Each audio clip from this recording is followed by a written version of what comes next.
Le gros Donkyu se réveilla très confus quand il se vit porter un tube respiratoire. À côté de lui se trouvait une fille étrange qui pleurait et l'appelait frère.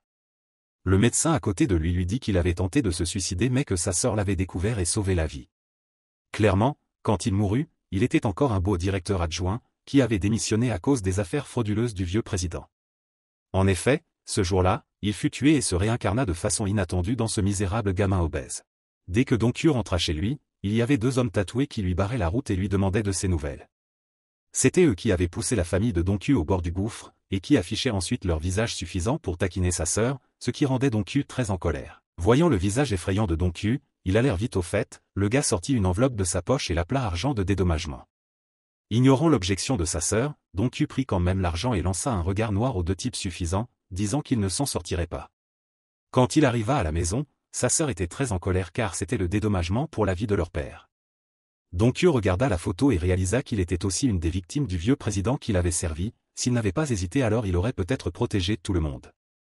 Redoublant de douleur, il se tint devant le miroir et regarda son corps dodu, promettant de se venger, mais d'abord il devait perdre du poids. Il regarda le professeur de yoga effectuer quelques mouvements souples et l'imita.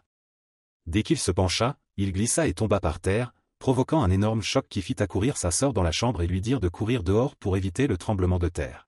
Entendant les mots insultants, il dut quand même endurer et admettre qu'il faisait de l'exercice, ce qui rendit sa sœur perplexe, disant qu'il agissait bizarrement depuis qu'il était revenu de l'hôpital.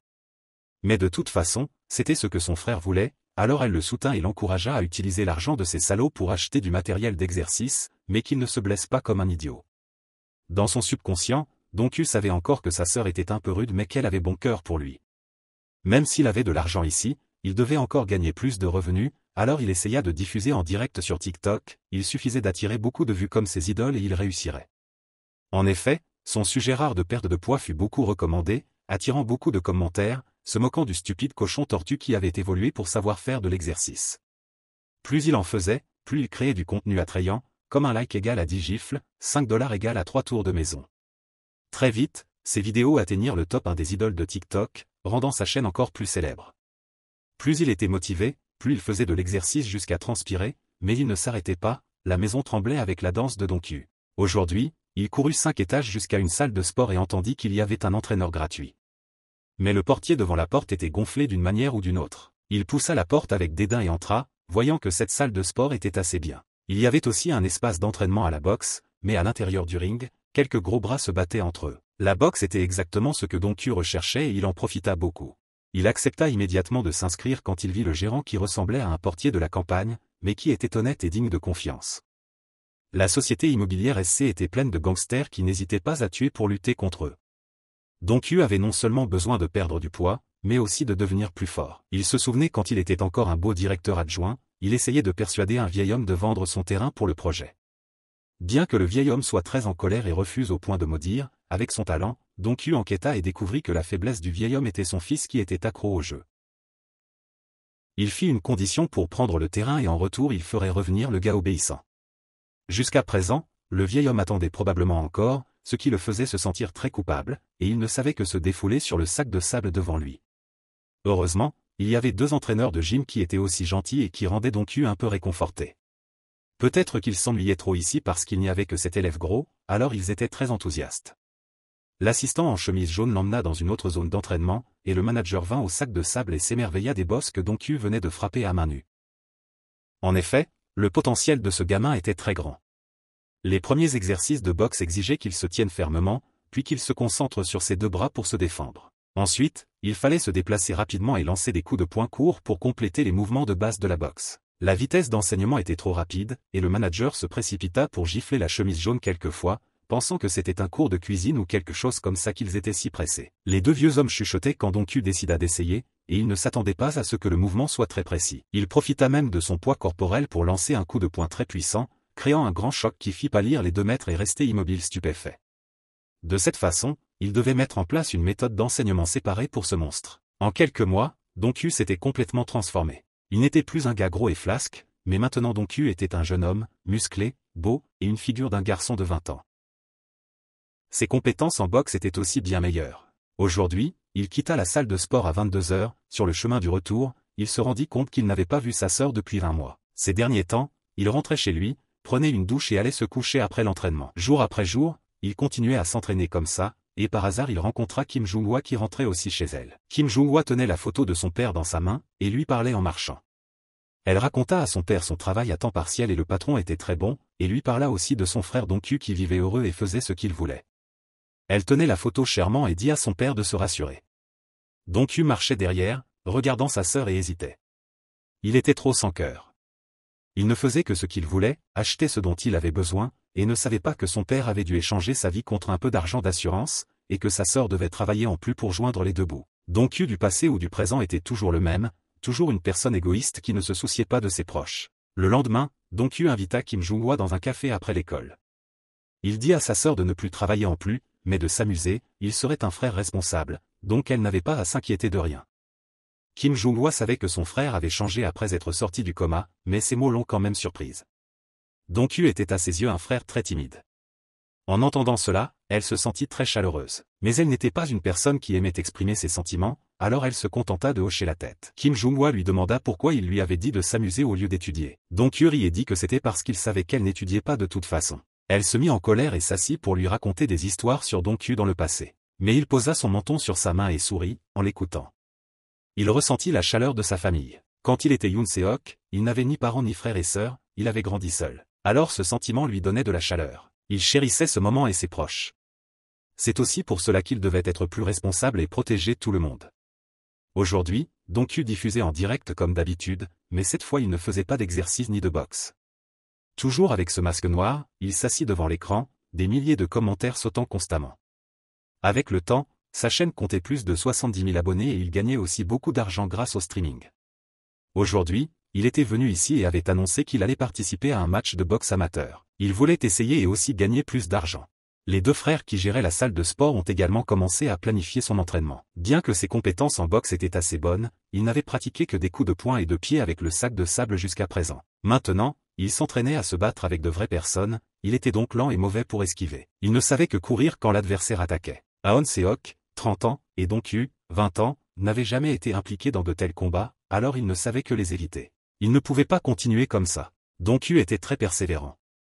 Il s'entraînait dur, sans avoir peur d'être fatigué. Mais c'était aussi un gars capable. Le gérant de la salle de sport, qui était aussi son aîné en apparence, devait admettre que Dong-kyu était un monstre redoutable dans ce combat. Cela faisait longtemps que Dong-kyu ne s'était pas assis à son bureau, ou plutôt Yoon Se-ok, probablement plus de 10 ans. Il se souvenait que quand il était jeune, il étudiait jour et nuit, étudiait jusqu'à avoir le nez qui saignait pour entrer dans la société SC. Ensuite, son talent exceptionnel avait attiré l'attention du président. Mais ses efforts l'ont conduit à une fin amère, étant tué par la société dans laquelle il avait travaillé dur pour entrer. Dong-kyu tenait le livre et réfléchissait, ses questions théoriques étaient complètement différentes de la réalité, une vie pleine de pièges. Soudain, Kim Jung-hwa ouvrit la porte et entra. Mince, son frère étudiait. Dong-kyu avait fait de l'exercice puis s'était assis au bureau pour lire des livres. Elle pensait peut-être que son frère avait de la fièvre. En le voyant comme ça, elle fut choquée mais aussi très heureuse. Kim Jung-hwa lui dit de faire attention à sa santé, de ne pas trop se forcer et de tomber malade, et aussi de se préparer pour le combat. Dong-kyu acquiesça. Il sentait qu'il était devenu beaucoup plus fort, plus un Dong-kyu gras et flasque, ni un Yoon Se-ok qui allait travailler tous les jours avec un sac de livres et un air déprimé et fatigué. S'il avait su ça, il aurait travaillé dur pour s'entraîner afin de ne pas mourir aux mains des salauds de la société SC. Dong-kyu sortit pour jeter les ordures. La terre était ronde, en effet, il rencontra à nouveau les deux bêtes Seong-young et Park Se-ok. Ils se tenaient à fumer près du coin de collecte des ordures, pariant les uns avec les autres si c'était Kim Dong-kyu ou non. Ils avaient raison car Dong-kyu avait beaucoup changé maintenant. Ils ont appelé le nom de Dong-kyu et se sont moqués du cochon qui avait évolué en humain. Cela sonnait très désagréable, Dong-kyu les a ignorés, a jeté les ordures et s'apprêtait à s'éloigner. Mais alors Seong-young lui a barré la route. Il l'a salué de manière provocante comme s'ils étaient très familiers. Dong-kyu n'a pas répondu, il a mis sa main sur l'épaule de Dong-kyu comme un avertissement. Dong-kyu était sur le point de le frapper, mais il se souvint que dans le match d'entraînement il ne pouvait pas être agressif, il devait attendre l'erreur de l'adversaire. C'est alors qu'une voiture a fait briller ses phares sur eux. Qui osait être si arrogant? Une seconde plus tôt, ils étaient encore arrogants, mais ensuite ils sont devenus soumis. Les deux se sont levés, ont levé les mains devant et se sont inclinés. C'était le président Gohan Unon, c'était Zouk. Il venait d'arriver, a baissé la vitre et les a grondés.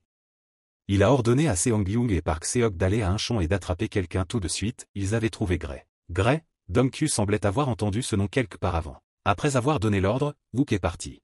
Les deux ont averti Dong Q et sont ensuite rapidement partis faire leur mission. Dong Q est rentré chez lui et a pris son téléphone. « Bonjour, Gray, fuis un champ tout de suite si tu ne veux pas te faire attraper. Cours vers le phare au bord de la mer. Ensuite, je te présenterai en détail. » Gray a attrapé son sac à dos et a couru hors de la chambre. Dès qu'il a atteint la ruelle, il a entendu le bruit des voyous de la société SC. Il s'est caché dans un coin et a attendu qu'ils passent. Quand l'occasion s'est présentée, il s'était lancé et a couru. Boum! Comment diable ont-ils su? Seong-young l'a frappé par derrière et l'a fait tomber au sol. Il tenait sa tête et disait qu'il ne savait rien. Ils étaient 5 ou 6. Certains le tenaient, d'autres le battaient, Gray criait à l'aide. Les gens autour ont vu ça mais ont eu peur d'eux et n'ont pas osé faire quoi que ce soit. En plein jour, dans un endroit bondé, mais ils n'avaient peur de personne. Ne voulant pas traîner, Park Seok a ordonné à ses hommes de lui donner un couteau. Gray était serré par les jambes, incapable de bouger. Park Seok s'est approché, s'est assis, s'est préparé à lui peler le talon, mais Gray a donné un coup de pied et est tombé. Qui est-ce? Portant un sweat à capuche noire, une casquette de baseball sur les yeux, et un masque. C'est Dong Q. Il se met en position, le combat va commencer. Deux de ses sous-fifres se précipitent, mais Dong Q les met KO avec quelques JABS de boxe. Seong-young est sur le point de frapper, mais Park Seok l'arrête. Il veut s'occuper de celui qui a osé le frapper plus tôt. Mais avec la capacité actuelle de Dong Q, les coups amateurs de la bande de Park Seok ne sont rien pour lui. Dong Q les défait rapidement, et fait signe à Gray de s'enfuir avant que la police n'arrive. Le phare, qui avait été mentionné dans l'appel téléphonique, s'avère être une petite maison, éclairée très vivement. Gray est toujours confus, ne sachant pas comment Dong Q savait tout ça et pourquoi il l'a sauvé. Avant que Gray puisse demander, Dong Q lui rappelle la photo de sa petite amie dans son portefeuille et le tatouage défectueux sur son dos. Ça ne peut pas être, seul un dixième sait connaît ces choses, mais Yoon Seok est parti, qui es-tu vraiment? Dong Q sourit, enlève son masque et fait un signe V sous son menton, imitant Yoon Seok. C'est ça, il est un dixième c'est revenu d'entre les morts. Ça fait longtemps que je ne t'ai pas vu, Shokidong. Comment peux-tu croire cette histoire bizarre? Comment quelqu'un peut mourir et revenir à la vie dans le corps de quelqu'un d'autre? Shokidong ne croit pas ce que Dong Q dit, même s'il le prouve avec beaucoup d'autres histoires. Shokidong est un hacker, qui a rencontré par hasard un dixième C. Beaucoup de choses se sont passées et il s'est rapproché de un dixième C, alors quand un dixième C a pensé qu'il allait avoir des ennuis, il a donné toutes ses actions dans l'entreprise à Shokidong. Maintenant qu'il se retrouve, Dong Q lui demande ce qu'il a fait des actions. Mais c'est quoi ce bordel? Shokidong a tout vendu et investi dans autre chose.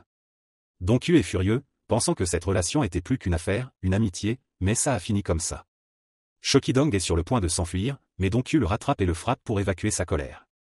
Après avoir stabilisé la situation, Dong Q donne à Shokidong un morceau de papier, sur lequel se trouve l'adresse que Han dixième C avait préparée avant, un endroit pour que Shokidong se cache pendant un moment. Mais en même temps, Dong Q demande aussi à Shokidong une mission, qui est de retrouver un accro au jeu, le fils du vieux fermier que Han dixième C avait promis de trouver pour lui afin qu'il puisse racheter la terre. Trouver des gens est un jeu d'enfant pour Shokidong, il accepte donc et part. Dans la salle de sport, Dong Q s'entraîne à chaque compétence et se bat avec ses frères dans la chambre. Il est très assidu, et aujourd'hui il y a un nouveau membre qui rejoint la salle de sport, Kim Jong-hwa. Il oublie de le taquiner quelques mots. Kim Jong-hwa ne restait pas non plus immobile. Elle avait l'air petite, mais elle était très forte. Avant que son frère ait fini de parler, elle lui a donné un coup de poing dans le ventre. Dong Q s'assit, tenant son ventre. Ça faisait plus mal qu'il ne le pensait. Il avait l'impression de s'être fait renverser par une voiture. Le manager a félicité Kim Jong-hwa et a dit des mots absurdes comme il ferait d'elle la plus forte. C'était incroyable. Ces jours-ci, Dong Q ne s'entraînait pas seulement avec ses deux aînés dans la chambre, mais aussi avec des gens du métier qui venaient d'autres endroits. Parce qu'il s'entraînait beaucoup, il n'avait pas diffusé en direct depuis longtemps.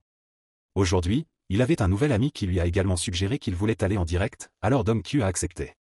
Dans ce live stream, Dong Q a été autorisé par le manager à avoir l'aide dans la salle d'entraînement et surtout un caméraman professionnel qui était la sœur de Kim Jong-hwa. Sur les, Dong Q a révélé aux téléspectateurs son calendrier pour la compétition. Les téléspectateurs étaient très intéressés et solidaires. Ils lui ont souhaité bonne chance. Cependant, dans la section des commentaires, il y avait aussi des antifans qui ont laissé des mots très méchants. Mais Dong Q ne s'en souciait pas et maintenait toujours son propre avis. Enfin, le jour de la compétition est arrivé.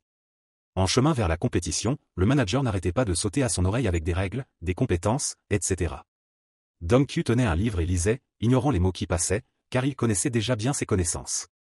Dans la salle d'attente, le manager était inquiet et agité, analysant l'adversaire pour Dong Q. Dong Q ne savait pas s'il avait absorbé quelque chose ou non, il se contentait de rester là à hocher la tête comme un poulet qui picore du riz. Et puis le comité d'organisation a appelé Dong Q à se préparer pour le match. Cette fois, il s'est battu avec Yang Yinso, qui était célèbre pour être bon en boxe à Hanyang. Dong Q est monté sur le sol avec une attitude très excitée. Il croyait qu'il pouvait gagner ce match. Dès que le salut fut terminé, Yang Yinso regarda droit dans les yeux de Dong Qiu, ses yeux pleins d'étincelles. Yang Yinso a dit qu'il attendait ce jour depuis longtemps, le jour où il rencontrerait et vaincrait le Dong Qiu arrogant et hypocrite. Se connaissait-il avant? Dong Qiu ne savait toujours pas ce qui se passait quand Yang Yinso a continué. Il s'est avéré qu'il connaissait Dong Qiu à travers le live et il semblait qu'il était l'un des antifans. Distrait, Dong Qiu a été frappé par Yang Yinso. Dong Qiu a vite retrouvé son esprit. Il a attrapé le prochain coup de poing de Yang Yinso, regardant sa posture, Dong Qiu savait qu'il se préparait pour un autre coup de poing.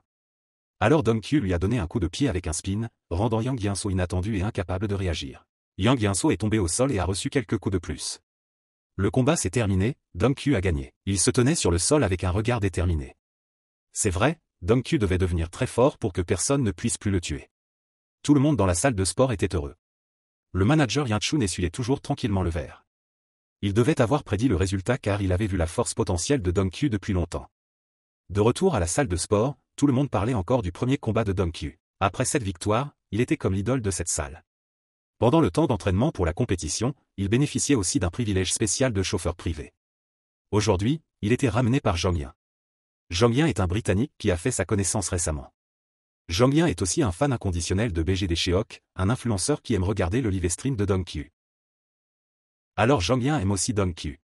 Dans la voiture, Zhang Yan parla à Dong Qiu de révéler son visage car après le live stream à la salle de sport la dernière fois, il y avait beaucoup de gens qui venaient le chercher. Les gens reconnaîtraient aussi facilement Dong Qiu bientôt. Parce que Zhang Yan et Yang Yinsuk l'avaient tous les deux reconnu dès la première rencontre. Comment ce masque fin pouvait-il cacher la reconnaissance? En descendant de la voiture, Dong Qiu entra dans la maison. « Bonjour, cher frère, qu'est-ce que c'est que ça? Ça me fait dresser les cheveux sur la tête. » Kim Jong-hwa était allongé sur le canapé et le salua d'un ton sarcastique. Dong Qiu avait l'air gêné et alla directement dans sa chambre. Kim Jong-hwa demanda encore, mais toujours avec ce ton sarcastique. Dong Qiu se retourna, était-ce sa charmante sœur qui l'appelait? Bon sang, il n'arrivait même pas à l'entendre correctement. Kim Jong-hwa était stupéfaite, elle se rassit et lui demanda sérieusement le match. Et la réponse fut qu'elle devait lui trouver de bons restaurants près du lieu de la compétition car il y reviendrait une fois de plus. 2 semaines passèrent, Dong Qiu avait étudié très soigneusement pour l'examen de courtier immobilier et il avait aussi participé à 2 matchs avec des victoires par KO. Comme ça, Dong Qiu se qualifia pour les demi-finales. Aujourd'hui, Dong Qiu vint à l'arène pour voir la liste et se préparer pour le match à venir. Soudain, un homme apparut, vint le saluer et lui serra la main. C'était Go Sung-ju, l'un des concurrents du tournoi des demi-finales. Cependant, Go Sung-ju n'était pas l'adversaire de Dong Qiu dans ce tour. Go Sung-ju exprima son admiration pour Dong Qiu et lui donna quelques conseils sur le match. Go Sung-ju dit que Dong Qiu devait être prudent et contrôler ses coups de poing, surtout faire attention aux coups de grâce qu'il avait utilisés depuis le tour de qualification jusqu'à maintenant. Dong Qiu avait gagné par KO et cela pouvait devenir sa faiblesse au prochain tour. Avant qu'il puisse répondre à ce conseil, il y eut un éclat de rire. C'était Park Moon-soo, un combattant très redoutable dans le monde de la boxe. Il pointa son doigt droit sur son visage et se moqua de Go Sung-ju comme d'un sac de frappe mobile, qui ne savait que trembler dans le coin et qui osait encore se présenter à la compétition. Bien qu'il ne comprenne pas bien la situation, dans cette situation, Park Moon-soo avait l'air très détestable. Dong Qiu prit la parole, disant que Park Moon-soo était un tonneau vide qui faisait beaucoup de bruit, et qu'il ne fallait pas se vanter ici. Étant raillé, Park Moon-soo était furieux, il hurla au visage de Dong Qiu.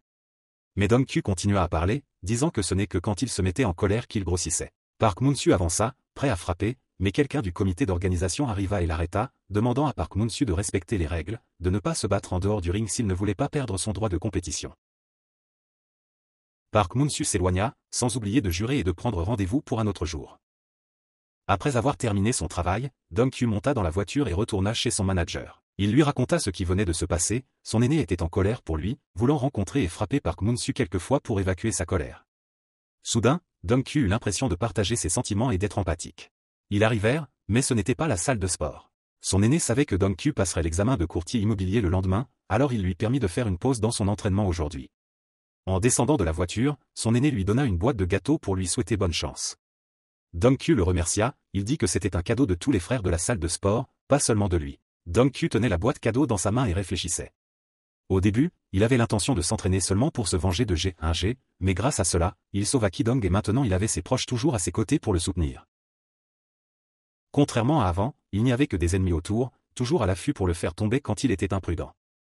La demi-finale, ce tour, était entre Park Moon-soo et Go Sung-ju. Go Sung-ju fut mis KO, mais avec un type cruel comme Park Mun-sun, les choses ne s'arrêtèrent pas à le mettre à terre. Il s'approcha et tortura Go Sung-ju, lui attrapa la jambe et la brisa devant des dizaines de spectateurs. C'était trop horrible, le combattant devint viol, ce qui était un problème, mais l'arbitre n'intervint pas et laissa faire, ce qui n'était évidemment pas simple. Ainsi, un terrible combattant se qualifia pour la finale. De ce côté, Dong-Kyu passait l'examen. L'atmosphère dans la salle était très tendue, il semblait que cette fois-ci n'était pas facile du tout. En sortant de la salle d'examen, Dong-Kyu se sentit assez confiant, il pensait avoir bien fait. Cependant, par curiosité, il vérifia la réponse immédiatement. Comme prévu, la réponse était la même que ce qu'il pensait. Oh, magnifique, quoi! Les yeux de Dong-Kyu s'écarquillèrent. Kim Jong-hwa était à la maison en attendant que son frère revienne, il était assez tard mais Dong-Kyu n'était pas encore rentré, il allait décrocher le téléphone pour appeler quand Dong-Kyu entra dans la maison. Son visage était stupéfait, il alla directement dans sa chambre. Kim Jong-hwa demanda mais il ne répondit que pour changer de vêtements. En voyant cette expression, Kim Jong-hwa se souvint de ce moment. Dong-Kyu, son frère, était aussi revenu avec ce regard déprimé et puis il s'était suicidé dans sa chambre. Kim Jong-hwa ne laissa absolument pas cela se reproduire. Elle courut vers sa chambre et ouvrit la porte. Dès qu'elle l'ouvrit, Dong-Kyu lui tendit une feuille d'examen. Avait-il raté l'examen? Kim Jong-hwa prit le test dans sa main, le regarda et le réconforta. Elle voulait l'aider à se débarrasser des pensées négatives. Mais ensuite, elle reçut un coup sur la tête. Dong-Kyu avait réussi, le test n'avait qu'une ou deux mauvaises réponses. Qui lui avait dit de ramener ce visage lugubre à la maison? Mais réussir était génial. Kim Jong-hwa sauta de joie et fut plus heureuse que lui. Elle organisa une fête de poulet frit pour son frère. Mais c'était dommage, Dong-Kyu était en phase d'entraînement alors il devait surveiller son alimentation. Kim Jong-hwa appela joyeusement la grande famille de la salle de sport pour annoncer la bonne nouvelle. La compétition se passait bien, il ne restait plus qu'un match.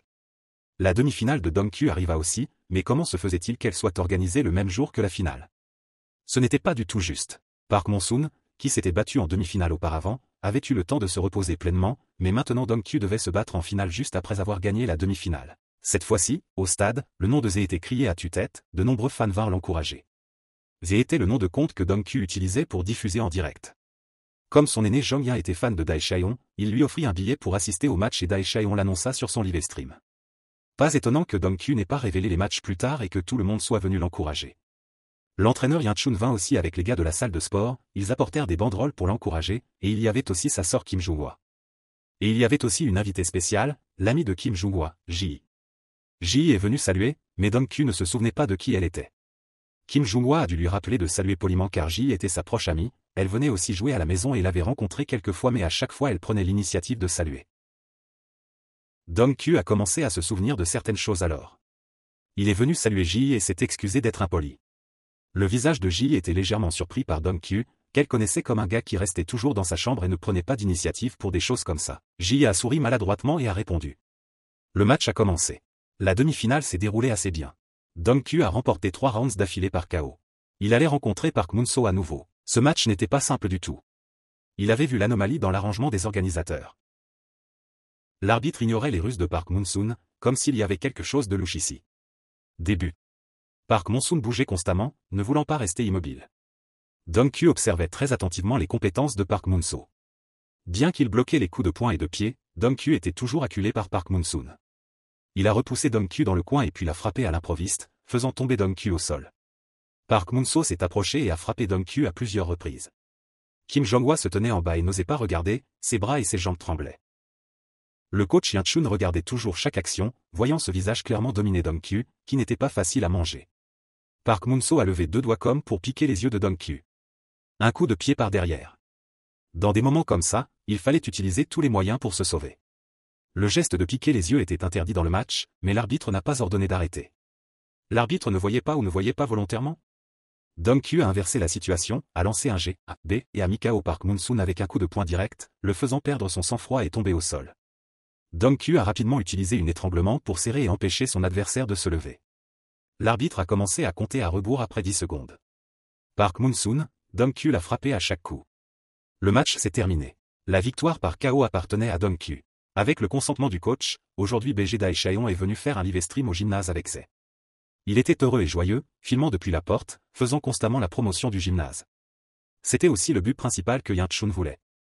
Dans le live d'aujourd'hui, Daechaeon a parlé du match palpitant et a vérifié que Zé n'avait pas trompé les spectateurs ou fait semblant d'être gros pour avoir des vues. Tout le monde a commenté pour féliciter et louer. Mais ce nom, L'antifan qui commentait souvent méchamment dans les live streams de Dong-Q, restait toujours obstinément accroché à ses pensées. Il affirmait que Dong-Q était faux et avait des mots qui insultaient Dong-Q. Soudain, Dong-Q a enlevé son masque, révélant officiellement son visage. Le nombre de commentaires a augmenté vertigineusement. Bien sûr, Dong-Q était si beau. Après avoir enlevé son masque, Dong-Q a également dit que si les gens voulaient vérifier s'il avait triché ou falsifié quoi que ce soit, ils pouvaient chercher sur le web. Le champion national pour les combattants amateurs, Dong-Q. Et en effet, dans les articles sur le champion, c'était ce visage. Comment se fait-il que ce nom était encore têtu? Bien qu'il savait qu'ils n'étaient que des grandes gueules, bons à faire les guerriers du clavier, Dong-Q voulait quand même lancer un défi. Juste se battre et voir qui est réel ou faux. À la surprise générale, ce gars a accepté. Il s'avère qu'il était aussi un combattant, mais il n'avait pas remporté de prix depuis près de 10 ans. Pendant ce temps, Dong-Q n'avait entraîné que pendant 3 courts mois et était capable de remporter le championnat comme ça. Il n'était pas satisfait. Sur le ring, Dong-Q l'a facilement vaincu. Il disait toujours que Dong-Q n'était pas digne parce qu'il avait aussi beaucoup travaillé. Comment pouvait-il en être ainsi? C'est vrai, il avait essayé, mais il n'avait essayé qu'une fois et il pensait avoir essayé 10 fois. La jalousie et la rivalité grandissaient en lui, et il devenait plus défensif et exposait sa faiblesse. Après une terrible défaite, il accepta aussi la véritable capacité de Dong-Q. Il pensait que c'était fini, mais soudain il se leva et demanda à se battre une fois de plus. Il pensait avoir la capacité et pouvoir battre Dong-Q. C'est alors que l'entraîneur Yan Chun intervint. Il dit à Dong-Q que quelqu'un était venu le voir. Yan Chun proposa de se battre à la place de Dong-Q. Dong-Q sortit par la porte. Un type en costume, portant des lunettes noires, avait l'air soigné mais assez louche. Il me salua à peine et alla droit au but. Il donna à Dong-Q une carte. C'était la carte de visite de son gymnase, où Park Mun-son s'était entraîné. En entendant cela, Dong-Q refusa tout de suite. Ils osaient faire des paris illégaux, et s'ils s'entraînaient là-bas, ils ne respecteraient pas Dong-Q. Dong-Q ne voulait pas travailler avec ces gens sales et maléfiques. Le type commença à se mettre en colère. Il menaça Dong-Q de surveiller sa bouche. S'il voulait devenir professionnel et ne pas venir dans son gymnase, il ne ferait rien de lui-même. Eh bien, c'était encore mieux, car Dong-Q ne voulait pas devenir professionnel dans ce sport sale. Le but de Dong-Q était de s'entraîner pour devenir plus fort et se venger. Le type fourra la carte dans la main de Dong-Q et dit qu'il devait le contacter s'il changeait d'avis. Puis il se retourna et partit. Dès qu'il fut parti, un appel arriva. C'était Cholki-dong. Il appela pour annoncer une bonne nouvelle, il avait retrouvé Seo-hwang-do. Seo-hwang-do était un drogué. Le fils du vieux fermier qui avait vendu la terre à On-seo à condition qu'On-seo ramène son fils. Dong-Q se rendit rapidement chez Cholki-dong. Il prévoyait de le coincer. Le corps de Seo-hwang-do était raide. Il ne savait toujours pas ce qui se passait. Il marchait clairement sur la route de la maison de son ami pour emprunter de l'argent, alors pourquoi était-il maintenant dans un endroit sombre comme celui-ci? De plus, ses bras et ses jambes ne pouvaient pas bouger. Ses yeux étaient sombres. Il se rendit compte qu'il avait les yeux bandés. Entendant des pas, il implora la pitié. Il semblait que d'être capturé comme cela était trop familier à un accro au jeu comme lui. Il promettait constamment de rembourser ses dettes et suppliait pour sa vie. C'était le plan de Dong-Q. Cholki-dong commença à jouer la comédie, disant vaguement que s'il ne payait pas ses dettes, il tuerait Seo-hwang-do ici même. Mais le tuer ne rapporterait pas d'argent. Dong-Q dit qu'il avait une femme et une fille. Attrapons-les toutes les deux et faisons-les travailler pour rembourser la dette. Mais la fille de Seo-hwang-do avait 20 ans. Alors vendez-la au Japon pour être une prostituée. Entendant cela, Seo-hwang-do commença à paniquer. Il hurla de ne pas toucher à sa famille. Dong-Q et Cholki-dong rirent bruyamment, s'éloignèrent. Ils n'oublièrent pas de dire qu'ils laisseraient Seo-hwang-do ici pour que les animaux sauvages s'en occupent. L'esprit de Seo-hwang-do ressentit soudain quelque chose d'étrange. Il se souvint de sa femme et de sa fille. Il s'excusa auprès de sa famille, s'excusa auprès de ses proches qui se souciaient toujours de lui et le conseillaient, mais il les ignorait toujours et suivait le chemin de la dépendance. Sa psychologie changea, des larmes tombèrent soudainement. Il était ici à regretter. C'était exactement selon le plan que Dong-Q avait établi. Dong-Q a pris la méthode de traitement pour les accros. C'est vrai, les accros au jeu et les accros à l'opium ont un point commun. Ils gaspillent de l'argent pour quelque chose d'inutile et ne connaissent pas la limite. Les accros ne méritent pas la sympathie, ils sont prêts à vendre leur famille. Alors Dong-Q laisserait Seo-hwang-seo rester ici pendant 2 jours. Quand le corps ne pouvait pas bouger, tous les esprits devenaient agités. Cholki-dong s'inquiéterait pendant 2 jours et ce ne serait pas bon. Mais non, Dong-Q comprenait mieux que quiconque, les gens sont très forts. On-seo avait mis longtemps à mourir quand il avait été décapité. Dong-Q confia Cholki-dong à la surveillance de Seo-hwang-seo. Cholki-dong resterait dans la maison voisine pour surveiller, tandis que Dong-Q rentrait chez lui. À la société immobilière SC, le président Jae-gwan et son cousin Jo-Euk étaient au bureau. Jae-gwan demanda à Jo-Euk ses recherches pour trouver plus de mains. Jo-Euk n'avait trouvé personne encore, seulement une bande de gens inutiles avec de grandes bouches. Jae-gwan tenait le journal dans sa main et dit à Jo-Euk qu'il y avait une bonne affaire, c'était Dong-Q. Jae-gwan lisait un article sur la victoire du tournoi. Il dit que Jo-euk devait utiliser l'argent pour acheter Dong-kyu. S'il n'était pas d'accord, il devait utiliser sa famille ou ses proches. Quelle bête cruelle. Aujourd'hui, Dong-kyu vint à la salle de sport pour s'entraîner. Dès qu'il ouvrit la porte, il fut très surpris. Pourquoi y avait-il tant de gens qui venaient à la salle de sport aujourd'hui? Dong-kyu prépara ses gants pour se battre. Jang-hyen sortit et lui passa le bras autour de l'épaule, souriant. Quel est le problème? Il est fan. Il n'est pas comme ses anti-fans comme Choi Min-seok, n'est-ce pas? La plupart des gens ici avaient des corps flasques, très lourds. C'est vrai, ils étaient comme Dong-kyu avant. C'est pourquoi ils sont venus ici pour devenir comme Dong-kyu. L'entraîneur Yan-chun se tenait sur le podium et se présenta avec le sourire, son visage toujours comme un lance-roquette. Voyant Dong-kyu, Yan-chun leva la main et l'appela. Tout le monde vit Dong-kyu comme s'il rencontrait une idole, criant son nom avec enthousiasme. Yan-chun commença à ouvrir l'inscription pour l'entraînement avec une invitation accompagnée de Dong-kyu. Tout le monde leva la main, acclamant pour s'inscrire. Dong-kyu regarda cette scène avec une expression indescriptible, voyant ses bras comme s'ils étaient des scènes d'un film de zombies. Pendant que tout le monde s'inscrivait, Dong-kyu se faufila.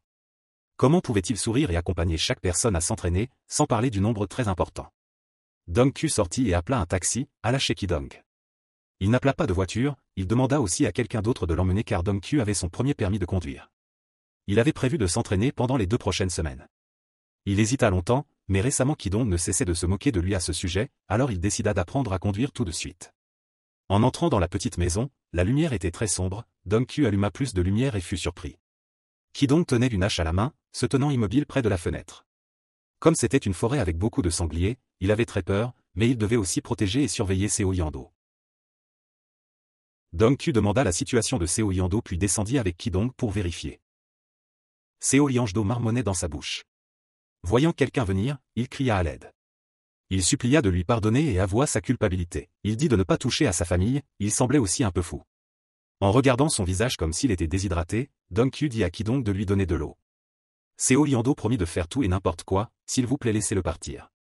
Dong-kyu fit une condition, s'il voulait survivre, il devait juste répondre à une question. Où votre fille s'est-elle enfuie? Pourquoi ne l'avons-nous pas vue quand nous sommes allés travailler? Seo Yando dit qu'il ne savait pas de quoi Dong-kyu parlait, qu'il ne savait rien. Dong-kyu continua. Il fit semblant d'être un créancier méchant et avide. Dong-kyu ne cessait de faire l'éloge de la fille de Seo Yando, qui était très belle. Il suffisait de lui remettre la fille et il n'y aurait plus de dette, sans parler du fait qu'il lui donnerait 5000 won de plus. Seo Yando resta silencieux. L'humeur de Dong-kyu était très difficile à décrire. Il posa cette question mais il espérait vraiment la réponse de Seo Yando. Répondez avec soin, retournez dans votre famille, auprès de votre femme et de vos enfants et de votre père qui est décédé. Dong-kyu voulait vraiment entendre la réponse repentante de Seo Yando. Voyant que Seo Yando restait silencieux, Dong-kyu jeta de l'huile sur le feu. Cela faisait longtemps que vous et votre fille ne vous étiez pas vus, peut-être qu'elle ne se souvient plus de vous. Sans parler du fait qu'elle ne vous considère pas comme son père, Seo Yando ne répondit toujours pas, mais son visage était assez hésitant. A-t-il l'intention de vendre sa fille pour de l'argent de jeu?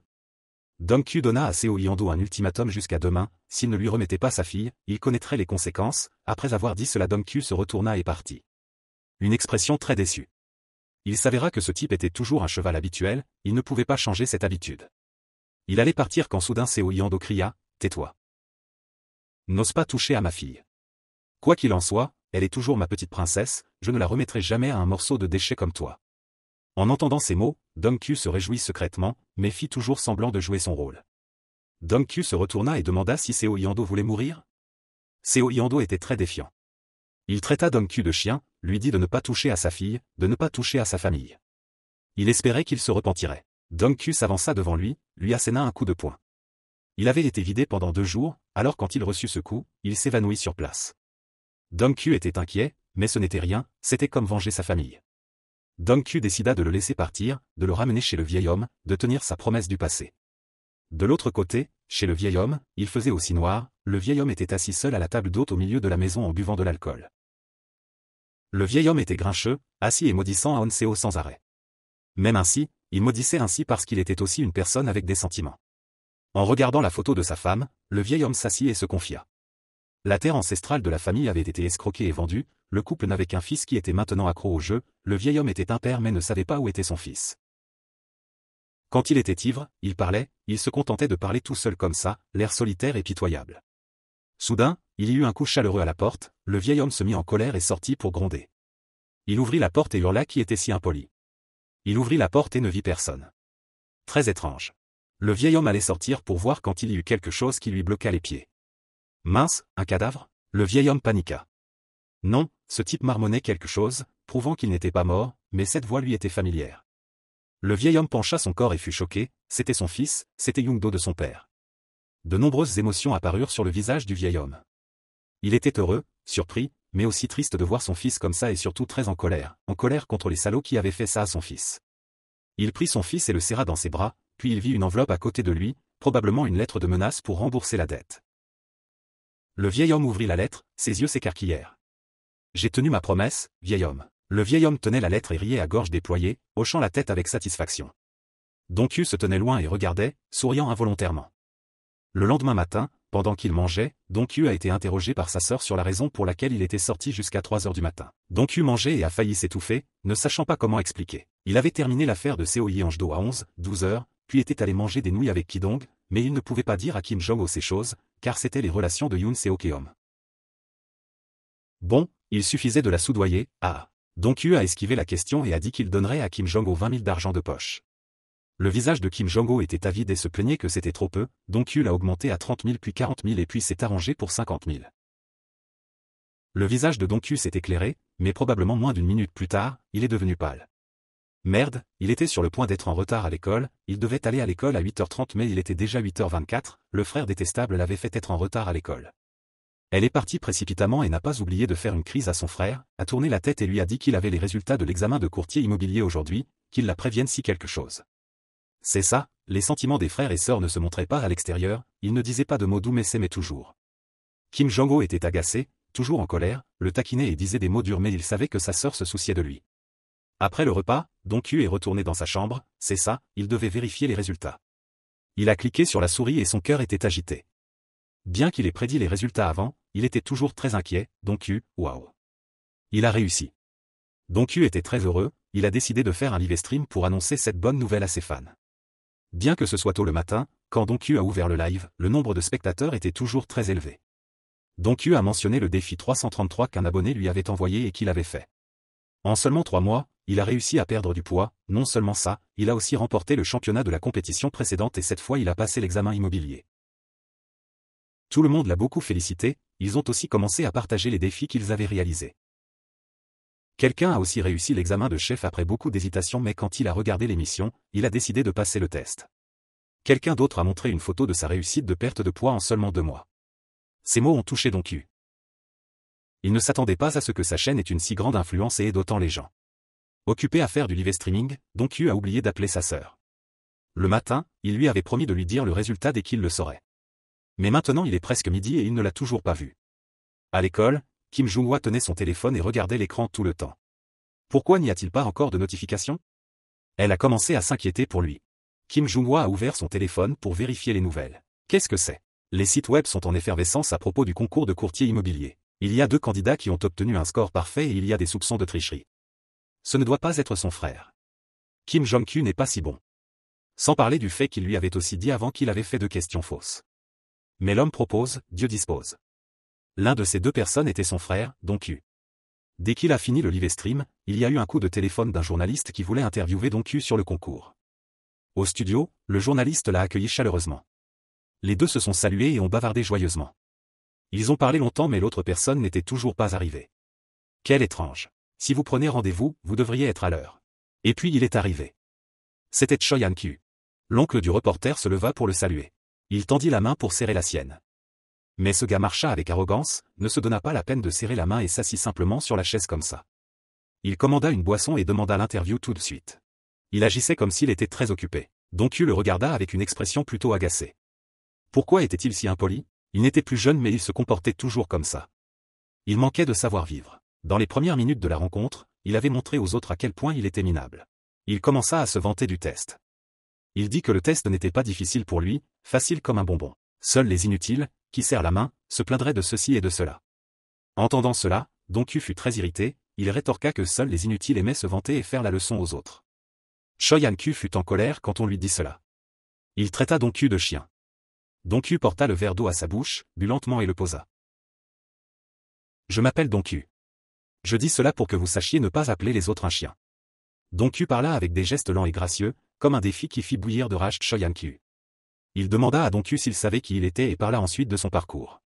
Choi Han-kyu étudiait actuellement la médecine, avec une spécialisation en droit. Son père était un vendeur de la société immobilière Deka.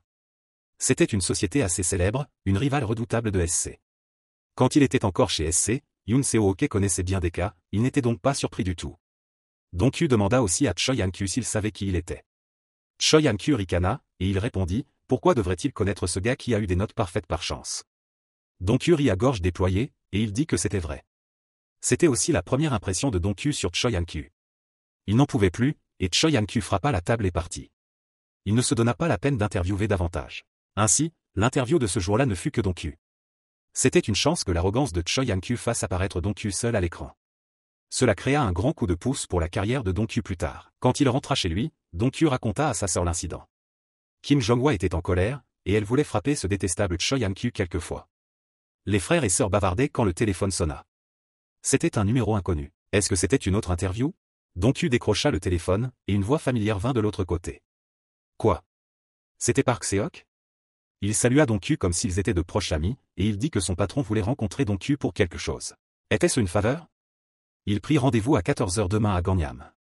Pourquoi devait-il y aller? Il n'irait pas là-bas. Donkyu répondit. Park Seok changea de ton. Il menaça Donkyu de l'écouter et d'y aller. Ne le mettez pas en colère. Donkyu répondit calmement qu'il avait été occupé avant, alors il n'irait pas. Le chauffeur était furieux, et il n'avait pas fini de jurer quand Donkyu raccrocha. Donkyu devait passer le permis de conduire demain, alors il n'avait pas le temps de s'occuper d'eux. Oubliez ça. Tenant le permis de conduire dans sa main, Donkyu était très heureux. Enfin, il avait un permis, et il n'avait plus à déranger personne. Mais maintenant c'était aussi bien.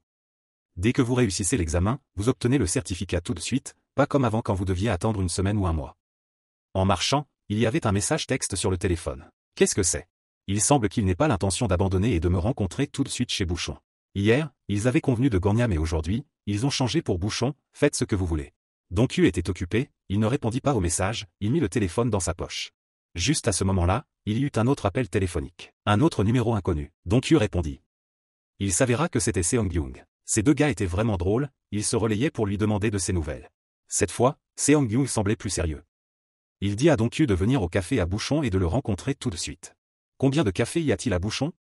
Seong-gyung ajouta, ce café était dans le campus du lycée Nam Bouchon, s'il ne venait pas, il ne saurait pas ce qui allait lui arriver de bon. Mince, le lycée Nam Bouchon, ce n'est pas l'école des beaux garçons? Ces salauds de déchets, ils vous sous-estimaient vraiment. Donkyu prit rapidement un taxi pour y aller. En entrant dans le café, Seong-gyung et Park Seok étaient déjà assis là. Ils agitèrent les mains pour le saluer comme s'ils étaient très proches. Donkyu ricana et alla droit au but, dites ce que vous avez à dire rapidement, il n'aimait pas tourner autour du pot. Park Seok plaisanta que Donkyu devrait surveiller son attitude, car il allait devenir son cadet. Espèce de chien, ne sois pas si arrogant, je t'attends depuis un moment et tu oses être impoli avec moi. Je ne suis pas libre de venir t'écouter parler de bêtises. Dis à ton patron de ne pas s'en prendre à ma famille, je ne serai pas poli. Park Seok se leva, attrapa le col de Donkyu, ne fais pas le malin, je n'ai encore rien fait, alors reste tranquille. Il n'y a pas besoin d'écouter ces gars-là. Donkyu avait soif, et il n'était plus faible et lâche pour qu'il le brutalise facilement. Donkyu attrapa le poignet de Park Seok et le tordit, le faisant hurler. Ferme ta gueule, tu es dans un lieu public et tu fais trop de bruit. Seong-gyung vit cela et s'avança pour intervenir. Donkyu lui rappela encore, dites ce que vous avez à dire rapidement et ne me mettez pas en colère. Seong-gyung l'ignora, leva la main pour frapper, mais fut arrêté. Arrêtez-vous là, qui est-ce? C'est Donkyu? Il s'avéra qu'il était assis à la table d'un accent grave côté pour observer tout. Il souleva sa tasse de café, prit une gorgée, et continua. Il était en effet le champion du tournoi d'arts martiaux amateurs, et il l'aimait bien. Donkyu regarda Donkyu et lui fit un faux sourire. Il dit le but de son appel à Donkyu. Il lui donnerait un salaire de 100 millions par an avec une commission de 10%. Donc, il devait le rejoindre. Donkyu s'assit en tailleur et afficha un air suffisant. Avec un tel traitement, il pensait que Donkyu accepterait tout de suite. Mais l'homme propose, Dieu dispose. Donkyu rit, il regarda Donkyu. Eh bien, ce salaire était élevé pour quelqu'un qui venait de terminer le lycée. Mais Donkyu demanda un salaire de 100 milliards avec une commission de 60%. Son visage était plein de suffisance. Donkyu entendit cela et ouvrit la bouche. Quoi? Ce mec est fou. Donkyu continua, il avait remporté le championnat du tournoi amateur par KO. Il avait réussi l'examen d'agent immobilier avec des notes parfaites et le plus important était qu'il avait fait tout cela en seulement 3 mois. Avec une telle capacité, je devrais recevoir un traitement plus important, non? Dongkyu se mit à rire bruyamment, le rire de la colère. Il frappa la table et pensa que Dongkyu était un gamin sensé, s'il était bon en arts martiaux, il devait aussi savoir écouter. Un hypocrite comme Dongkyu pouvait rire très facilement. Il était furieux avant, mais ensuite il sourit tout de suite. Il ne voulait pas causer des ennuis avec Dongkyu, il voulait juste devenir de la famille. Dongkyu s'est levé, a marché devant lui et a pointé son doigt sur la poitrine de Dongkyu. Il a dit à Dongkyu de réfléchir bien, et de contacter les deux gars Seong-byung et Park Seo-hye si jamais. Après avoir dit ça, il a mis sa main dans sa poche et est parti avec arrogance. Les deux gars derrière lui n'ont pas oublié d'envoyer des mots menaçants. Dongkyu a soudain souri légèrement, toujours avec un air suffisant. Il devait être très en colère. Dongkyu savait bien ce qu'était la négociation. Leur négociation était de prendre tout aux autres par tous les moyens, d'une manière qu'ils n'avaient jamais à subir aucun dommage. C'était toujours la façon de résoudre les problèmes de la maudite société immobilière SC. Il a laissé passer Joyuke. Bien qu'ils avaient des méthodes différentes, ils avaient un point commun, ils poussaient toujours l'autre partie dans une impasse. Dongkyu le savait bien car il était aussi Yonsoke, le directeur adjoint de la société d'investissement immobilier SC. Il a regardé le verre d'eau et s'est senti honteux de lui-même. Dongkyu a sorti son téléphone de sa poche. Il s'appelle Shokidong. Le nom Shokidong était impatient quand Dongkyu a appelé à l'aide. Il pensait que c'était une autre affaire de dépendance au jeu. Il se vantait d'être très expérimenté. Dongkyu est allé droit au but. Les deux allaient attaquer Joyuke ensemble. Shokidong a été choqué quand il a entendu ça. Il était fou. La dernière fois, il a failli se faire tuer par les sbires de Joyuke. Maintenant il lui demandait d'attaquer. Il se demandait s'il était fou. Shokidong était un lâche, contrairement à Dongkyu. Voulait-il vivre dans la cachette pour toujours? C'était ça. Shokidong tremblait encore. Il ne voulait pas vivre dans la cachette, mais il n'osait pas non plus toucher à Joyuke. Dongkyu lui a parlé de sa rencontre avec Joyuke plus tôt. Il n'était pas d'accord, mais il n'a pas non plus refusé. Il voulait voir à quoi ressemblait le visage de Joyuke. Il est sorti et a parlé. Soudain, il a vu Kim Jung-hwa marcher avec son ami dans la cour de l'école. Il n'avait pas fini l'affaire, mais Dongkyu a salué et raccroché. Pourquoi cette fille était-elle ici à cette heure? L'école était finie à 2 heures, regardez ce visage hautain. Aurait-il déjà visé? Dongkyu a appelé son nom, Jung-hwa et son ami se sont retournés. Elle était très surprise de voir son frère soudainement à l'école. Dongkyu l'a interrogé.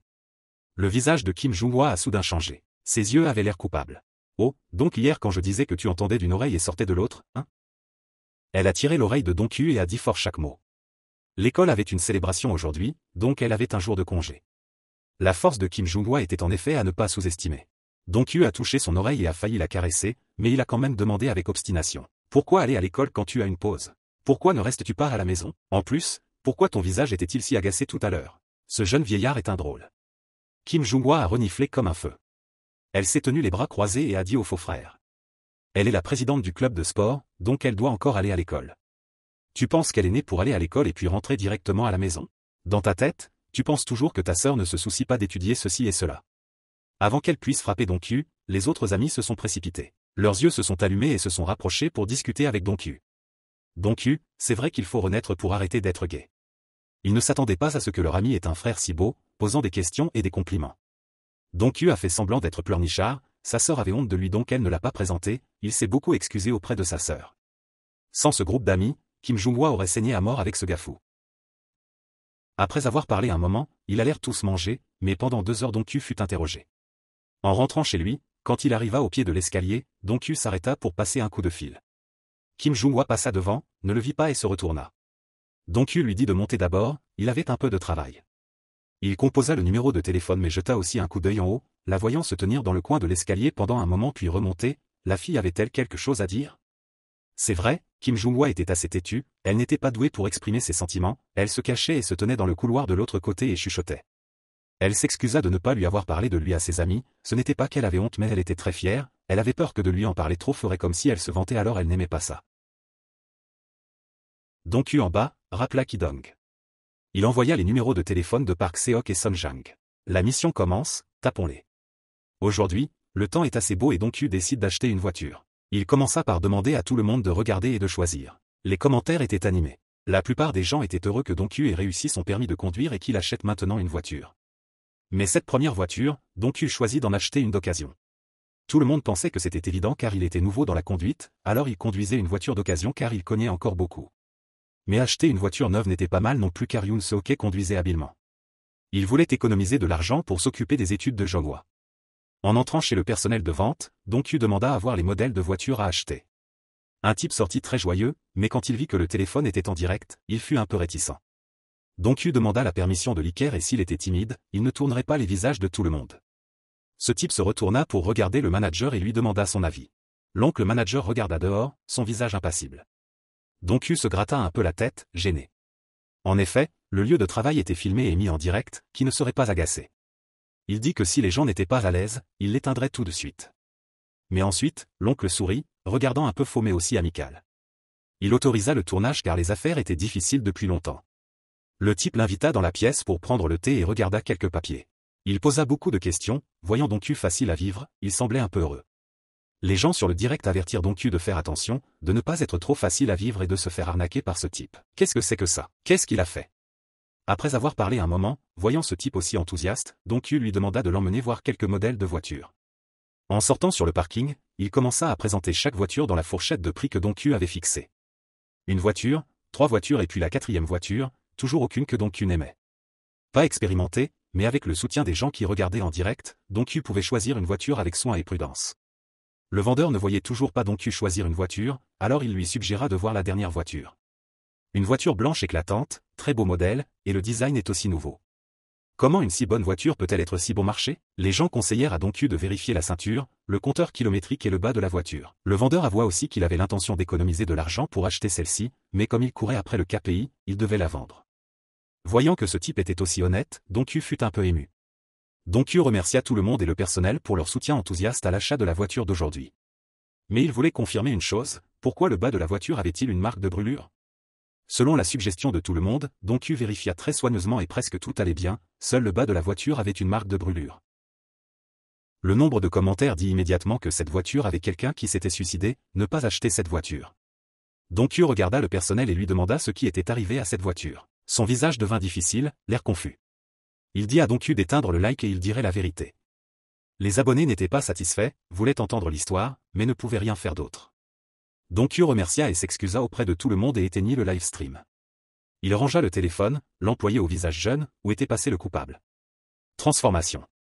Il retroussa ses manches pour révéler les tatouages sur ses bras et ses épaules. Son visage devint rusé et méchant. Ennemi, qu'est-ce que c'est que ça? Il menaça Donku de signer le contrat rapidement, la marque brûlée pouvait être réparée, ne parle pas trop. Vraiment, il s'avère que c'est pareil que Park Seok et Seong-Young. Il venait d'éteindre le live stream et changea d'attitude tout de suite. Il s'approcha de Donku et lui attrapa le col, signe vite tant que tu peux, il n'y a pas de caméra de sécurité ici alors il est très arrogant. Ah pas de caméra de sécurité, alors c'est très pratique. Dong Cheon, ne rends pas le client mal à l'aise comme ça, rentre et résout le problème calmement, dit le vieux manager. Derrière lui, il y avait 3 ou 4 frères. Le nom de Dong Cheon répondit rapidement que l'invité était sur le point de signer le contrat. Quelle impolitesse! Après avoir dit cela, il se retourna et regarda Donku. Donku attrapa la main du gars qui le tenait par le col et la tordit en arrière, un autre frère vit cela et sauta. De cette façon, il ne sera probablement pas facile de s'en sortir, ce sera un peu difficile, mais Donku n'a pas d'autre choix. Le vieil homme commença aussi à se mettre en colère. Il dit qu'il avait prévu de laisser Donku signer les papiers et prendre la voiture chez lui, mais il semblait qu'il n'y avait pas d'issue. Il ordonna à ses hommes de s'occuper de lui, de garder les 10 doigts intacts pour qu'ils puissent tamponner. Ils étaient vraiment cruels et méchants, ils se précipitèrent tous les uns après les autres. Donku seul pouvait difficilement attaquer 3 ou 4 d'entre eux en même temps. Contrairement aux séances d'entraînement, cette fois il n'y avait pas d'arbitre et pas de règles sur le ring pour arrêter le combat et personne ne le voyait donc il ne l'épargnerait pas. Ce combat était dur. Donku ne serait probablement pas intact cette fois. Qu'est-ce que c'est? Il y avait quelque chose d'étrange. C'était aussi de la bagarre, mais la sensation était très différente de celle de l'entraînement ou de la compétition. Bien qu'ils étaient nombreux et très féroces, Donku pouvait encore sentir le mouvement de chacun sans regarder. C'était ça. Dans la salle d'entraînement, Donku ne se sentait pas stressé parce qu'il savait que les gars ne lui feraient pas de mal. Donku attrapa le rythme et comprit leur niveau, il ne s'attendait pas à pouvoir les vaincre si facilement. Soudain, une attaque passa devant son visage, heureusement il suivit son instinct et l'esquiva, il s'avéra que c'était le faux manager. En effet, l'attaque du chef était très différente de celle des employés. Il semblait que c'était un artiste martial. Un coup de poing, un coup de pied. Donku était affalé sous la voiture accidentée. En effet, ce n'était pas facile. Son niveau était très bon, il avait dû faire de la compétition avant. Donku se débattit pour se lever, et dès qu'il se leva, il se fit lancer une grosse barre de fer. Quoi? Il avait l'intention de tuer Donku pour de bon? Heureusement qu'il l'esquiva. La barre perça la vitre de la voiture et la brisa. Les autres gars coururent et attrapèrent les bras et les jambes de Donku. Soudain, il y eut un bruit de sonnerie, c'était le téléphone de Dong-Kyu, il avait éteint le live stream et l'avait posé sur la voiture. Dong Cheon l'entendit et le ramassa. Il lut le nom de l'appelant et fit semblant d'être le manager Park-kun qui vous appelle pour me laisser répondre au téléphone. Soudain, le vieil homme hurla, arrêtez tout de suite. Qu'est-ce qui se passe? Voyant son frère cadet tenir le col de Dong-Kyu fermement, le vieil homme le lâcha et le frappa. Dong-Kyu était confus, il ne savait toujours pas ce qui se passait. Pourquoi l'avait-il laissé partir et battre ses propres gens comme ça? Il s'approcha de Dong Cheon et lui dit qu'il n'avait pas le droit de répondre au téléphone, il lui donna le téléphone. Il regarda l'écran du téléphone, il sourit soudainement. Il ne savait pas ce qui se passait mais pourquoi était-il si faux? Il demanda à Dong-Kyu s'il était allé à la salle de sport. Dong-Kyu répondit franchement. Il lui demanda ensuite s'il s'entraînait à la salle de sport de Park 1 au 3e étage du bâtiment Wangyang numéro 3 sur 27 Chin Yurong. Dong-Kyu ne savait pas pourquoi il lui demandait ça, est-ce qu'il connaissait le gérant? Il répondit toujours franchement. Après avoir confirmé, il sut que Dong-Kyu était aussi considéré comme la mascotte de la salle de sport féminine. Son visage changea de couleur. Le téléphone n'arrêtait pas de sonner. Dong-Kyu lui dit de lui donner le téléphone, sinon le gérant s'inquiéterait. En entendant cela, il lui donna rapidement le téléphone, avec un pot de vin qu'il lui vendrait la meilleure voiture d'ici. Il décrocha le téléphone, Dong-Kyu mit le haut-parleur. Le gérant demanda à Dong-Kyu s'il achetait une voiture, non? Quelle tristesse. En tant que gérant, il était aussi un aîné proche, mais Dong-Kyu ne lui rapportait rien. Il avait appris l'histoire quand il avait entendu par hasard Kim Jong-un la raconter en s'entraînant à la salle de sport. Park 1 montra à Dong-Kyu un bon endroit pour acheter une voiture, un endroit familier. En effet, la terre était ronde, l'endroit qu'il montrait était l'endroit du vieil homme qui venait de se battre avec Dong-Kyu, il le regarda et vit son visage froid. Le gérant demanda comment se passait l'achat de la voiture, était-ce fluide? Dong-Kyu comprit plus ou moins la situation à ce moment-là, il raccrocha le téléphone et marchanda avec le vieil homme, une très bonne voiture pour un 500 won. Il acquiesça. Dong-Kyu sourit content, alluma le micro et dit au gérant que l'achat de la voiture était très pratique. Il n'oublia pas de le féliciter pour sa gentillesse. C'était drôle. Après avoir éteint le téléphone, il emmena immédiatement Dong-Kyu voir la voiture. Une voiture assez neuve, sans accident ni rien, et peu utilisée. C'était en effet une très bonne voiture. En regardant la voiture, Dong-Kyu demanda aussi par hasard sa relation avec le gérant Park. Donc Dong-Kyu ne savait rien du gérant. Il lui conseilla d'écouter Park-kun obéissamment, et s'il voulait savoir, il devait aller lui demander lui-même. Qui était le gérant Park-kun qui faisait si peur? Aujourd'hui Dong-Kyu emmena Kim Jong-un avec la nouvelle voiture. En arrivant, cette petite sœur se mit à geindre, remerciant son frère adoré. C'était incroyable. Dong-Kyu sortit de la voiture et rencontra par hasard deux des amis de Kim Jong-un de la veille. Ses filles demandèrent avec enthousiasme, et soudain l'une d'elles demanda à Dong-Kyu s'il était zé, non? Ce visage, oui, exactement zé. Elles se serrèrent dans les bras et hurlèrent, comme si elles avaient rencontré une idole célèbre. Elles étaient devant le portail de l'école, il y avait donc beaucoup d'élèves, en entendant zé, ils commencèrent à s'exciter. Il était vraiment célèbre. Au lieu de cela, Kim Jong-un courut et les arrêta, lui dit de monter dans la voiture et de rentrer à la maison, comme si elle l'aidait à le remercier de l'avoir emmené à l'école. En arrivant à la salle d'entraînement, les frères se tenaient devant la porte, attendant leur cadet et la nouvelle voiture. Les gars se mirent à deviner la voiture, Dong-Kyu diffusait en direct alors il devait avoir beaucoup d'argent, celle-ci devait être chère aussi. Ces gars allaient trop loin. Dong-Kyu montra le like, 1500 won. Mince, vraiment, cette voiture pour 1500 won c'est comme la donner. Les frères s'agitèrent pour demander l'adresse et comment marchander. Le directeur est venu. Qu'est-ce qu'il a fait si tôt le matin pour faire un tel bruit devant la porte? Il a regardé Dong-Kyu et Park-kun et son visage a changé de couleur. Qu'est-ce qui n'allait pas avec son visage? Hier, il a dit que tout s'était bien passé. Espèce de salaud de Tréonguian, je vais m'occuper de toute ta famille.